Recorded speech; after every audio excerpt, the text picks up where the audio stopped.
So the people who say, well, we can't really afford to power up clean energy. Well, can we afford to pay increased cost and home insurance? Can we afford to keep moving because people's homes are burning up and they have to move to the next county and then that home gets burned up? What is it that we really can't afford? What we can't afford is to destroy our one and only planet. That's what we can't afford.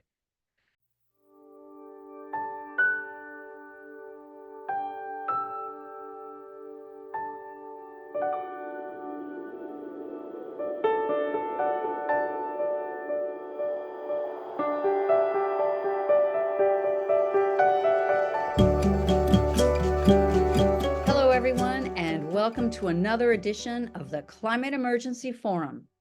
My name is Regina, and I'm your host as we discuss powering up clean energy. And that's something we need to do now. That's something we need to do yesterday or 10 years ago. Listen, we can't look back. We can only look ahead. And I'm going to give you just an idea of where we're at today, not yesterday, today. So we're recording right now. This is July 24th of 2024. And today is the hottest day on record in our human history here on planet Earth ever. The only thing that's interesting about this, aside from the fact that it's horrifying and terrifying, is that yesterday, Sunday, was also the hottest day on record in human history. So we have back-to-back hottest days on record. Things are heating up. Things are heating up. And we need to power up clean energy if we're going to do something about this. And we need to do it today. As we speak, there are massive, massive fires raging throughout the Pacific Northwest and Canada. Now, this is the same thing that we were talking about last year. It just continues. So right now, Oregon has 31 large active fires. 31. Over 100,000 acres are ablaze. It's really, really bad. And it's so bad that not only are we losing these beautiful forests, but once again, we have a summer where people go outside. They want to enjoy the outdoors. They want to go bike riding, running. And of course, we have this air pollution that has tremendously detrimental health impacts. So it feels like a never-ending nightmare. Now, there were also recent fires in the state of New Mexico, the southwestern portion of the United States, that were followed by floods. This is a terrible thing because when you have no trees left to stop the rainwater, it just pools and it's like these giant rivers and everything gets lost in the wake. So the people who say, well, we can't really afford to power up clean energy. Well, can we afford to pay increased cost and home insurance? Can we afford to keep moving because people's homes are burning up and they have to move to the next county and then that home gets burned up? What is it that we really can't afford? What we can't afford is to destroy our one and only planet. That's what we can't afford. There are some bright stars that we have to talk about. This is an interesting thing because I often hear from Americans here that, well, we're not going to do anything with clean energy and we're not going to do anything about our carbon footprint because China's worse. And it doesn't matter if we do anything or not because China's emitting so much carbon, they have to go first. Of course, this negates the fact that the West really has done the most to put the carbon load where it is and our global warming where it is now. However, given that criticism, and it is true, they use a tremendous amount of coal and fossil fuel, they also are amping up and they are powering up their clean energy big time. Big time. They have had so much growth in their renewable energy capacity over the last 2 decades. It has outpaced any other country in the world. Just last November, the Chinese envoy reached an agreement and shook hands with John Kerry on a pledge to triple renewable energy global by 2030. Is America on path to reach that? No. Is China on pace to reach that? Absolutely. So we really need to look at what we're doing as individual countries and not point fingers at others, especially when they're doing much more than we may be doing. Now I'm going to turn it over to my Canadian friend, Dr. Peter Carter, and hear what you have to say on powering up clean energy. Thanks, Regina. So I guess there's nothing more important in the world today than making the energy transition. And at least in the past few years, the term energy transition has become widely accepted. And more importantly, the term phasing out fossil fuels has become widely accepted. Because with respect to our future, we are going to get nowhere unless we power down fossil fuels very, very, very rapidly as we are powering up renewable energy. So yeah, I agree. The renewable energy story is great. There was all over the media a couple of days ago, as you're referring to, that China is planning to build as much renewable energy in a year as several other countries together. So that's great. So I want to go back to powering down then fossil fuel energy. And job number one there is, of course, to stop all the fossil fuel subsidies. We will get nowhere with respect to powering down fossil fuel energy. And tragically, our powering up of renewable energy will be, in a sense, futile because it won't make any difference to our emissions. So the world really, really, really needs to get together and force governments to immediately stop all fossil fuel subsidies on an unconditional basis. This was promised in 1992 at the Pittsburgh G8 or G20 summit. These governments and their leaders have been promising the same thing year after year after year after year. We are being confused, deceived, and decepted, basically, and our own governments are writing us off and writing the future off. So I would tend to agree then with those people that have said, well, the Just Stop Oil protesters actually had a very, very good point, and perhaps more of us need to do more in the way of intervention in that regard. So, yeah, I started checking the numbers on the renewable energy and fossil fuel energy. I thought I had a good understanding about it, but I didn't. I was completely and absolutely shocked. Usually, we are told the relatively good news of electricity, and we're not actually very often told the total energy. Now, there's a huge difference, of course, because total energy is far greater than electricity. So we're not powering down fossil fuels even on electricity. We have clean energy up to about 15% of the total energy mix on electricity. But oh my God, coal is still 35% of electricity, which, as I say, I was absolutely shocked by that. Fossil fuel electricity is about 60% of the mix. It's doubled since about 1990. So really, what I try and concentrate on is the total energy, and that does not look good at all. I mean, it does not look good. So I want to mention here that when I co-authored the book in 2018, Unprecedented Climate Change Denial, and the long title was, can't even remember what it was myself. Anyway, the second half of the book was all great renewable energy. But when we looked at the mix and when we looked at the trends, we realized we had to do something very, very, very big to make this transition. So that's where we came up with a Manhattan Apollo Project Marshall Plan, in which all the countries and the corporations get together.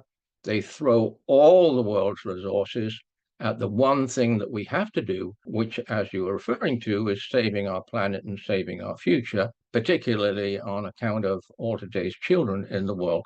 So our idea, our vision of that was that it would be like a Manhattan Project.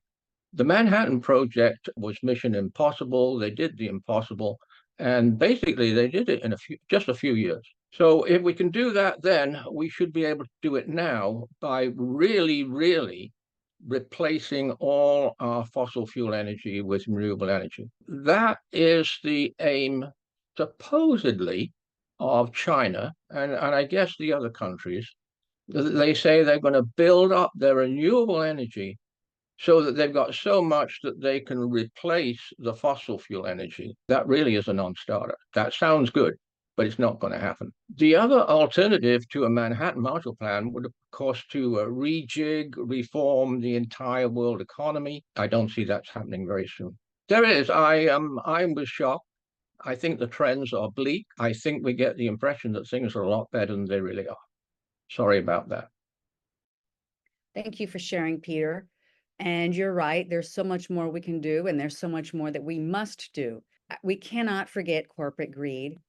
You know, we have amazing engineers. I've said it before, I'll say it again. The human mind can do incredible things. And we know that there have been more fuel efficient cars, or that engineers have been able to build in greater efficiency for cars for a long time. But who doesn't want that? Who doesn't want these cars to come to market? The fossil fuel industry.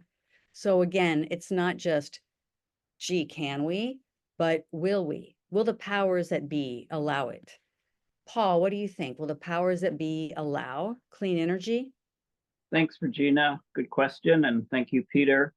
I like the idea of a Manhattan or a Marshall scale plan or project on clean energy. The problem is less a technological problem right now than it is a political problem. And a lot of the problem is due to the immense power of the fossil fuel industry and lobbyists and their ability to suppress good government policy and government action. So, we need governments that are strong enough and willing enough to set the direction of economies of countries and of the world on a path to clean energy. And although most people say clean energy, most people are thinking of solar.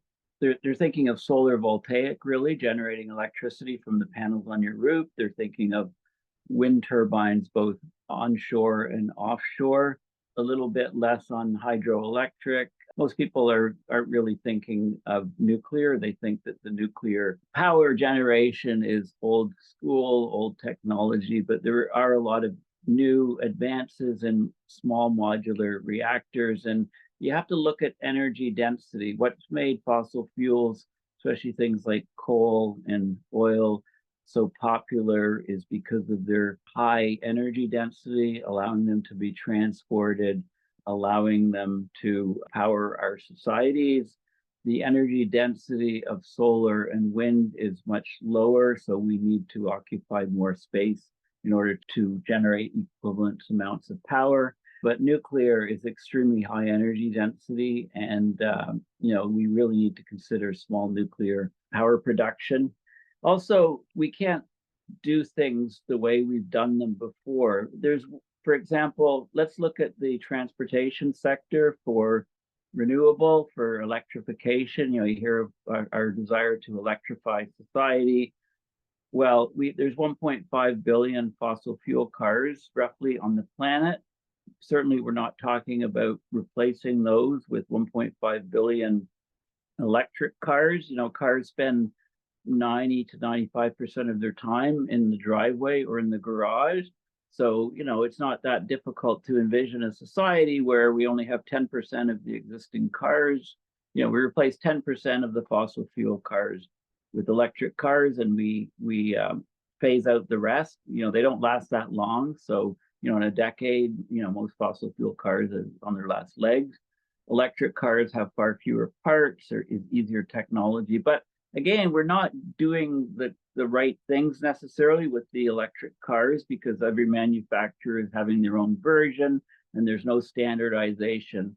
So I think government could step in and say, okay, let's standardize battery packs for electric cars. Let's all have the same fittings.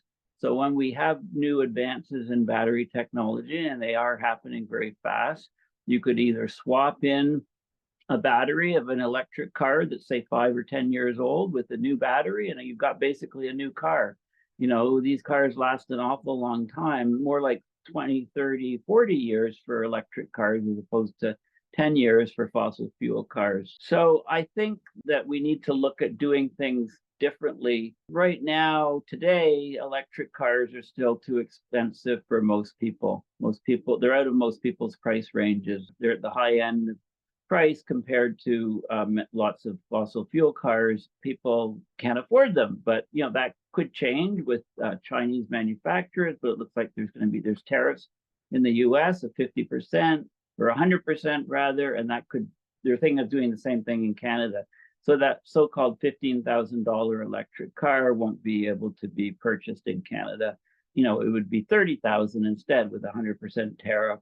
But electrification is happening not just in transportation, but also in cities and industries, in residences, for example, with heat pumps. It's an electrical technology, powered technology that's very efficient for heating your house. Heat pumps is taking off many different places. Very good technology. Also, you know, AC, air conditioning has been considered, you know, by many, you know, it's ubiquitous in rich countries in the West, but it's still quite rare in some countries, third world countries. And, you know, it's becoming a lifesaver during heat waves. It's becoming necessary to live in urban areas to have air conditioning. So when there's power outages, we lose AC, it's life-threatening to many people. So we don't want to just replace the fossil fuel infrastructure that we have. We want to be smarter and replace what it does. And we can do that with fewer actual units, like I mentioned, the transportation industry. Yeah, I really appreciate your mentioning the longevity of the electric vehicle, Paul. I have to tell you, well, I don't drive a car because I live in New York City. So I'm not really incredibly aware of these things.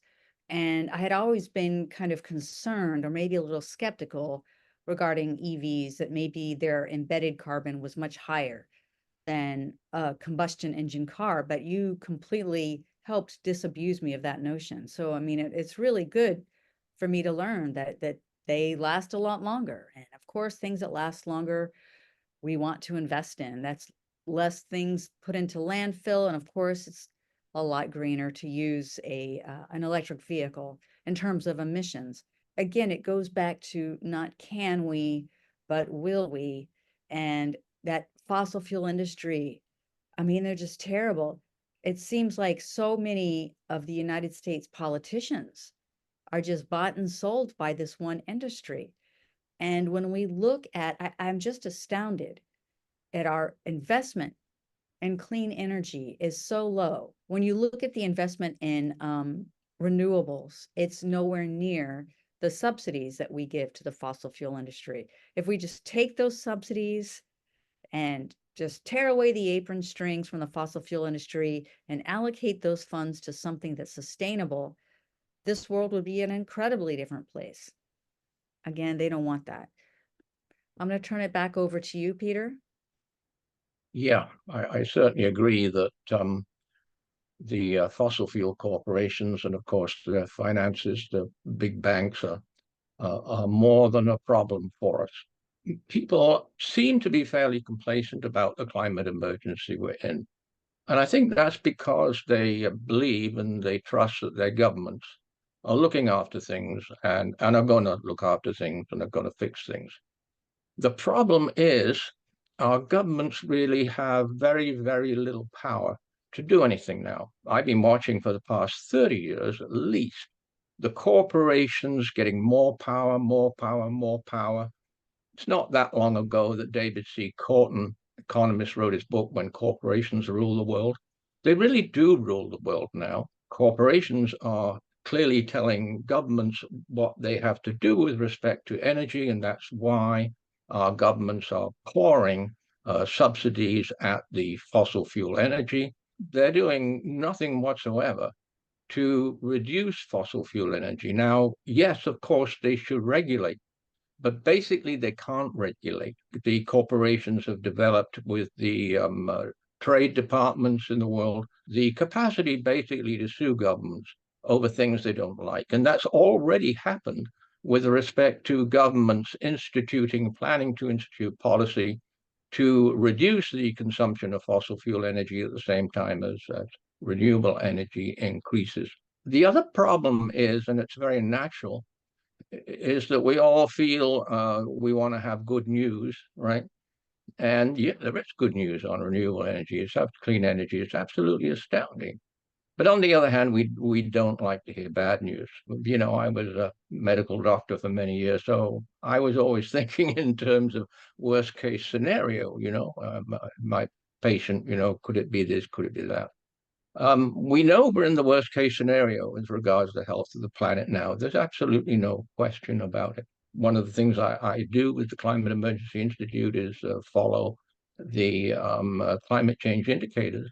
The World Meteorological Organization last year did a very, very good report in which they said all the indicators are getting worse. They're all record high, bad that is. Some of the records with respect to temperature and CO2 emissions, etc., they say it have been slashed.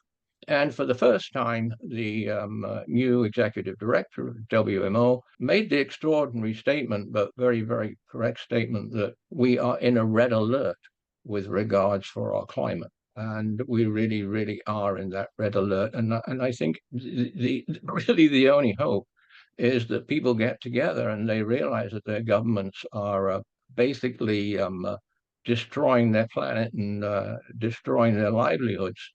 And they have to do some kind of rebellion against their governments because the governments are incapable, as I say.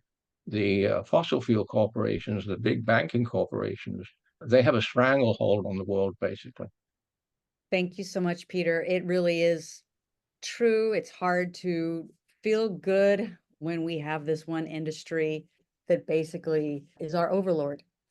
But like what you said, people do want to hear some good news, and I'm going to give into that. Okay, I'm just gonna we're talking about clean energy, so I am going to speak about a few superstars here for just a minute. I mentioned China, and in 2023, they were the world's largest investor in clean energy. They invested $676 billion, which was 38% of the world's total investment.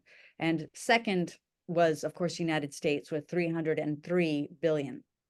And that, by the way, was a 22% increase over 2022. So it's not nothing.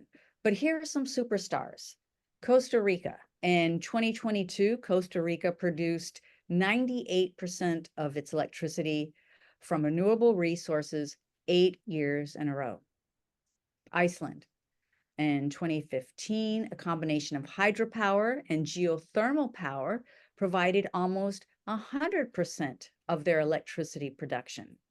And geothermal heats 9 out of 10 homes there. Uruguay generates 91% of their electricity from renewable sources. That's from 22 onwards. And they've increased their wind production gone from 1 to 34% from 2013 to 2018.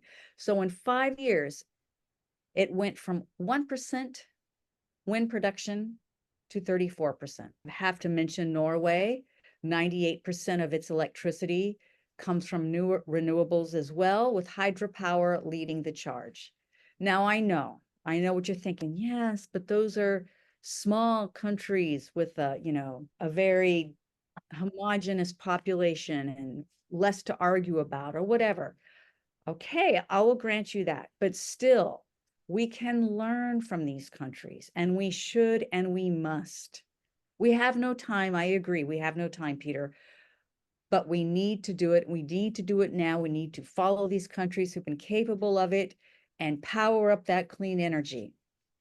So what do you think about that, Paul? Is that possible? Yes, I think it's very possible. And thank you for those examples of all those countries that are heading in the right direction. And I just want to remind people about a book that was mentioned and covered in recent shows, Not the End of the World by Hannah Ritchie, because she outlined some of the major threats that are really facing humanity. And there's a lot of surprises in her book. For example, more people die on our planet from air pollution. Most of the air pollution is from burning fossil fuels.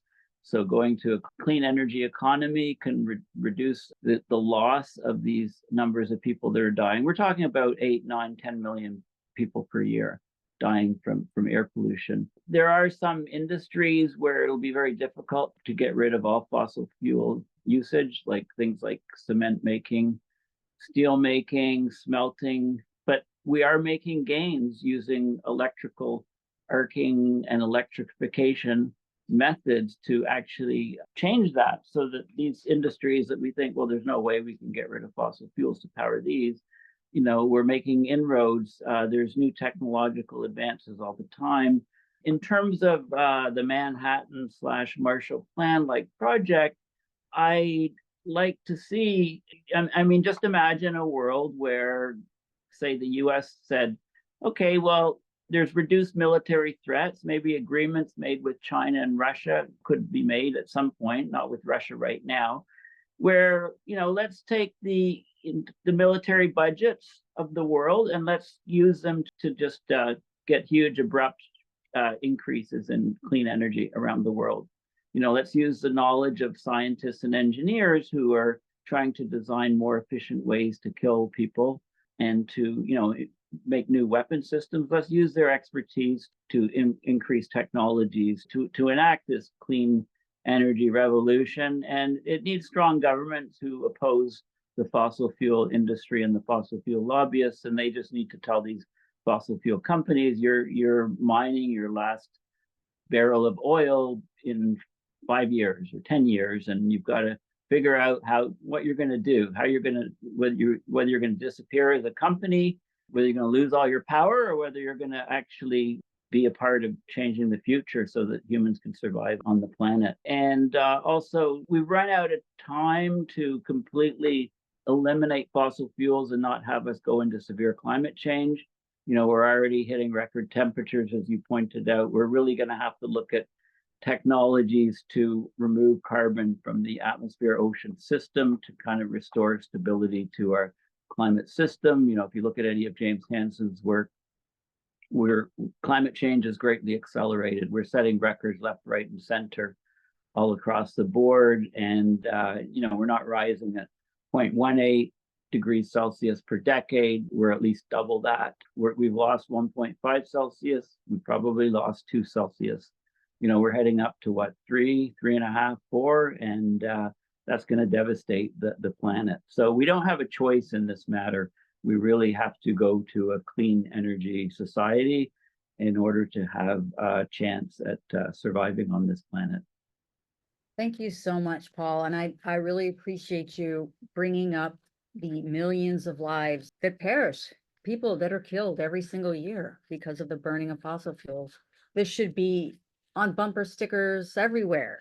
8 to 10 million. Some people say 6, some people say 8, some say 10, whatever. It's just way too many. And this is every single year. I don't know what the worldwide loss was to COVID. I'm not sure if it was 10 million. Maybe someone can help me in the comments. If you know the answer, let us know.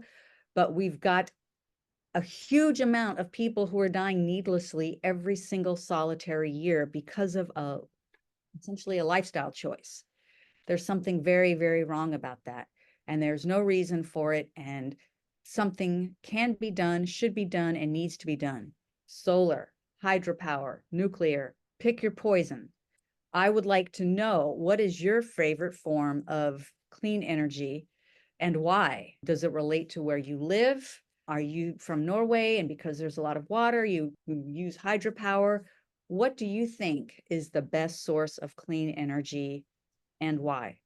I would love to hear your thoughts on that. And by the way, if there's a source of clean energy that hasn't been considered yet, that you think would be great, that no one's thinking of, let us know. There have got to be at least some other forms that we haven't even considered. This would be really exciting. Really exciting. And I know that you guys have a lot of great ideas. We read your comments and appreciate them. So please, please like, share, and subscribe. Definitely subscribe if you haven't yet. And share this video with someone who can learn something about the planet that our children and everyone else's children will inherit The choice is ours, my friends. Powering up clean energy. We've got to do it. We don't have a choice in the matter. As Peter and Paul just said, it's a no-brainer. It has to be done. And we look forward to seeing you next time here at the Climate Emergency Forum. We'll see you next time.